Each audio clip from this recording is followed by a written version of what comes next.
Hello. Well, next Tuesday we have new moon at 28° Libra. This is a very interesting new moon because new moon is like a seed moment that plant a seed in our life for the whole lunar cycle. And this new moon in Libra invite us to focus on the interpersonal relationship, partnership, love life, marriage relationship, also include the cooperation and the competition. On a psychological level, maybe we can kind of see our own projection through our interaction with other people. For example, if we have particular strong feeling toward to other people about what they say, what they do, maybe that invite us to reflect what is our view of this area of life, or what is our personal view of certain thingy. So it's kind of a very good time for reflection and see ourselves through the interaction with other people. But on the social level, maybe it will bring our focus to like a law, fairness, and the social justice. It is very interesting because this new moon going to form a T-square, cardinal T-square with Jupiter at 24° Cancer and Chiron at 24° Aries. So it triggered this kind of a Jupiter square Chiron. So it's more about we are going to aware those elite, those upper class, or maybe like those rich people, how their lifestyle, how their decision to has impact into our life and cause the wound of society that need to be corrected. Because we usually say Chiron is about wound and healing. But in the financial level, in the social mundane level, Chiron could be an action of a correction to fix some problem.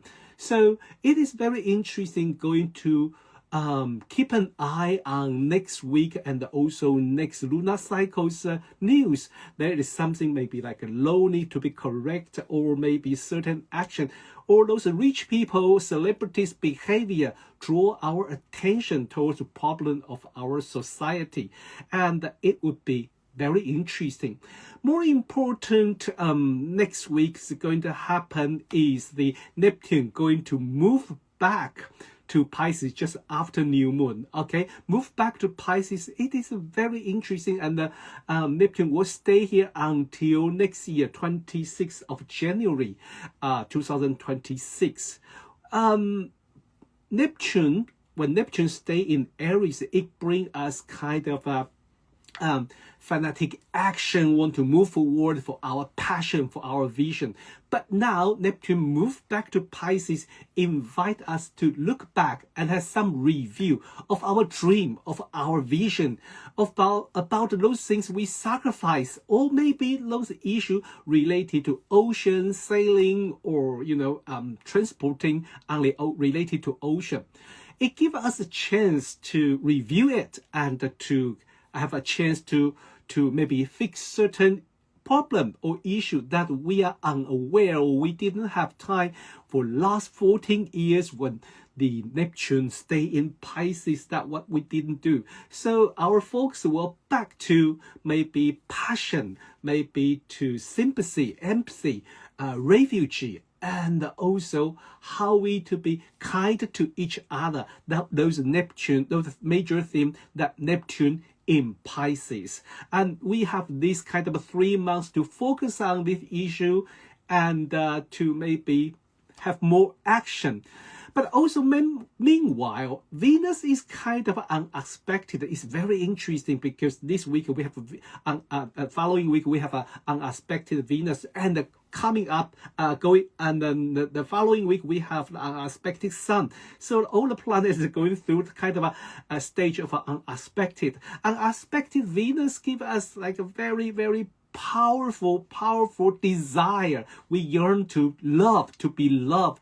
And we want to stay in the comfort zone and enjoy like a nice, warm, cozy. But also unexpected Venus is kind of make us to looking for connection, looking for love, or maybe define the definition of love and our own value. And it may be just simply ask, do you love yourself? And how are you going to love yourself more? Well, in a contract, the sun is going to move into Scorpio. It is very interesting. So the sun in the Scorpio for North Hemisphere is like we can see the very powerful character of autumn. The temperature dropping, and then drawing, and then the leaves turn red and yellow, and the falling leaves. It brings a sadness feeling, like we are witness the end of a circle, the end of certain things. So it maybe remind us that important things is most people don't really enjoy the theme related to Scorpio, especially the death and the ending or crisis. But it tells us that the crisis, the turning point, the ending is also part of a circle of life that we have to go through.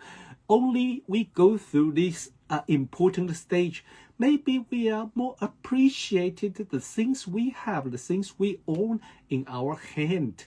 And maybe we are going to, living more complete, rather than we only focus on the nice, beautiful, bright, cozy side of life. But we didn't aware that the time is a limit, life has its limit, but we know this cycle, but it has a limit on a stage. That part of the cycle, the ending and the crisis could be, bring some more fruitful result if we are more appreciated.